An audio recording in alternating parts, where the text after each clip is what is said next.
Friends, hey there. Welcome to part 3 of What Does a Life Coach Do? If you're new here, I'm Coach AJ, your master life coach trainer. I went from homelessness, the downsizing of a job, dealing with a divorce, and the death of my mother on the same day, to deciding, you know what? It's time to take my destiny back.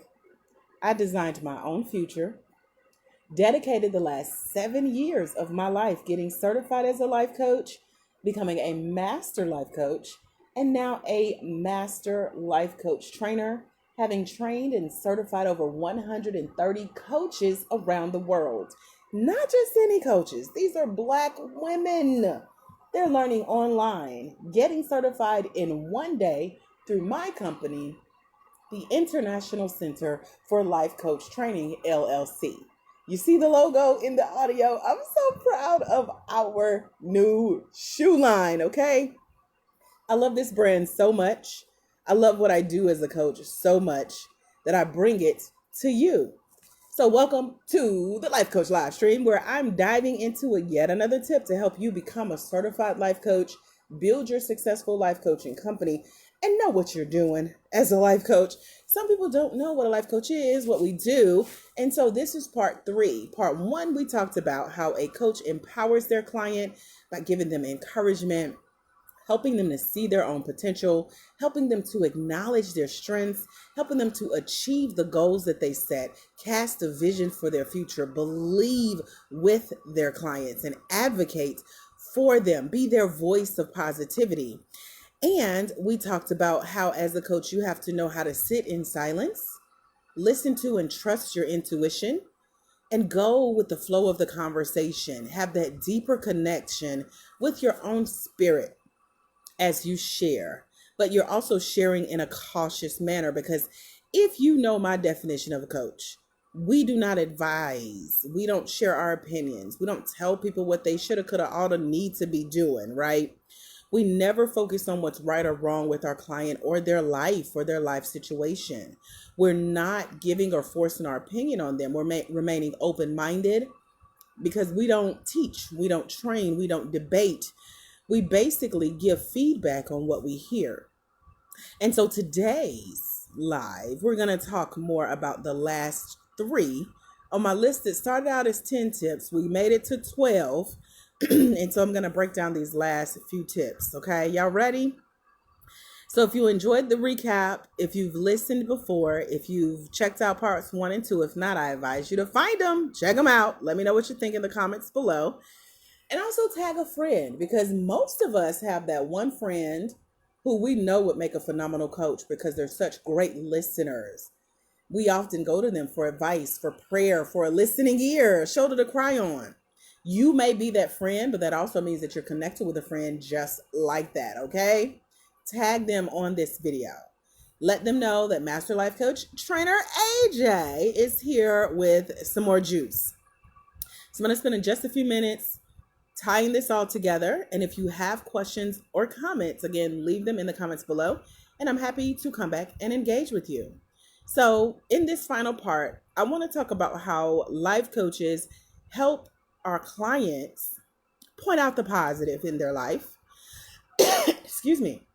So as a coach, remember in our previous recap of number 2, part 2 of this video series of what life coaches do, I said sometimes we have to be that source of positivity. We have to be the voice of positivity. We have to advocate for our clients. We also have to advocate for our clients and be their voice of positivity. It's easy to beat yourself up, to dwell on the past, to point out the negative, to remind yourself of what people said doesn't work, can't work, won't work, couldn't work, is impossible. And so our clients, and maybe you've even found yourself doing this from time to time, it's easy to stay in a negative state of mind, blaming yourself, beating yourself up for something that happened last week, earlier today, or years ago. But as the coach, our job is to point out what's going right in our client's life and what that could mean. Give them feedback on that. Don't let them stay in the negative space. Help them to remain open-minded. Share with them the little glimpses into the future that you see being positive in their life. Help them to go deeper within themselves, to connect with what's going right. Again, our job is not to point out right and wrong, but it is to help our clients believe. And so we're also helping our clients learn how to advocate for themselves and become their own voice of positivity. And so when you know how to do that, you start that process with helping them to point out the positive in their own life once you show them how to do it. Another thing that a life coach does is help our clients acknowledge and embrace their own strength.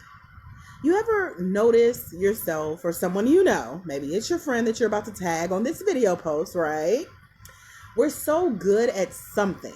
It could be, let me use myself for an example. My friends call me when they want to pray. They call me when they want an honest opinion. They call me when they just can't quite figure something out. And they know I'll ask question after question after question until they say, oh my gosh, I didn't think about it like that. That's one of my superpowers. Holding the space is what I call it. I'm going to sit and listen, and I'm going to help you dig and ask questions until you have your own insight, your transformational moment, your aha moment, and figure things out for yourself in your life. That's my strength. What's your strength?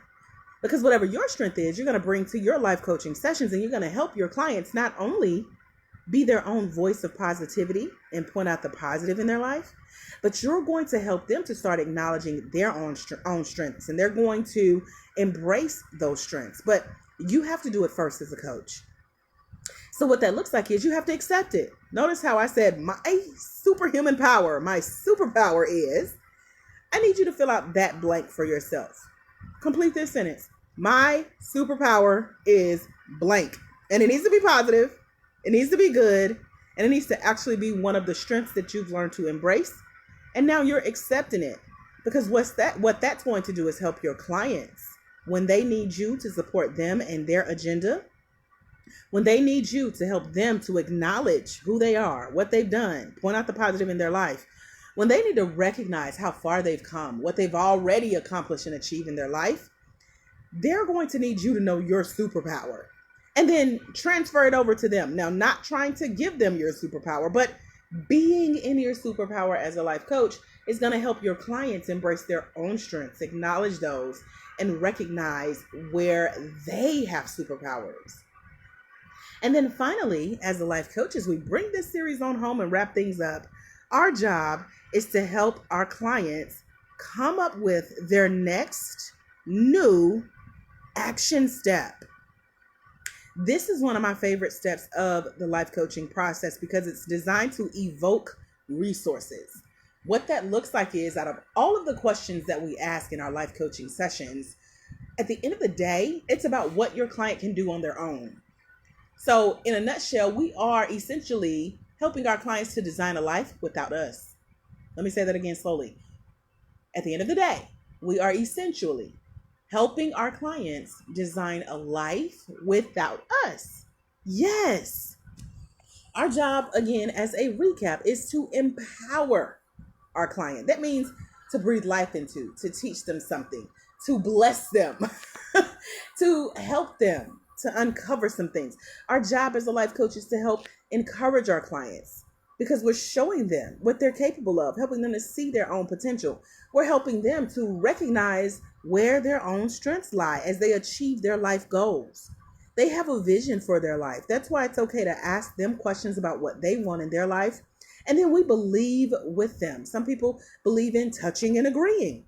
That's a spiritual Christian religious term for, yes, you can do it. I'm with you. And because we believe together, you get more power out of that belief. So as a coach, we're believing with our clients. We're advocating for them. We're cheering them on as their voice of positivity. But remember, I said our job is also to teach them how to really live and thrive without us. Because we're standing in this gap for them in this moment, we're also teaching our clients how to do the same. So everything from sitting and listening to their intuition, having that deeper connection with their own spirit, not trying to figure out right from wrong, but actually listening, remaining open-minded, not depending on us to teach them or train them for anything, not forcing our opinions. Because one thing we don't want is our clients to come back to say, Coach Blank, what do you think? And our job is not to say what we think per se, but it is to give them feedback on what we hear, not debating with them, but being, again, that source of positivity, helping them to point out what's going right. Excuse me, helping them to point out the positive in their life, helping them to acknowledge where their strengths lie so that they can start to accept that part of themselves and support their own agenda in their life based on that vision, where they see themselves, where they want to go, and then recognizing and acknowledging that strength to ultimately help them to take action in their life, to evoke the resources that they already have access to. So, in a nutshell, a life coach helps our clients set a goal, take action, and actually achieve results in their life using everything that I've laid out for you in parts 1, 2, and now 3 of this audio training. Do you have questions about what a life coach is? I want to know what they are. Post them in the comments below. I'm happy to continue the conversation even after we're no longer live. And if you're curious about if becoming a life coach should be your next step, I want to invite you to take the free 60-second quiz over at www.thelifecoachquiz.com. Again, that's www.thelifecoachquiz.com. You may also see that link in the comments below. Excuse me, copy it, paste it, click it, spend 60 seconds seeing what speaks to you.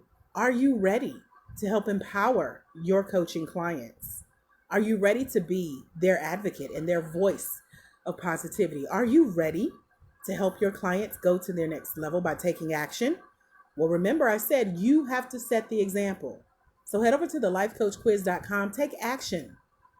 Let's see if your next step on your journey in life is to help someone else set their own goals, take action, and achieve results. Until we meet again, my friends, remember, when you impact one life as a coach, you impact generations.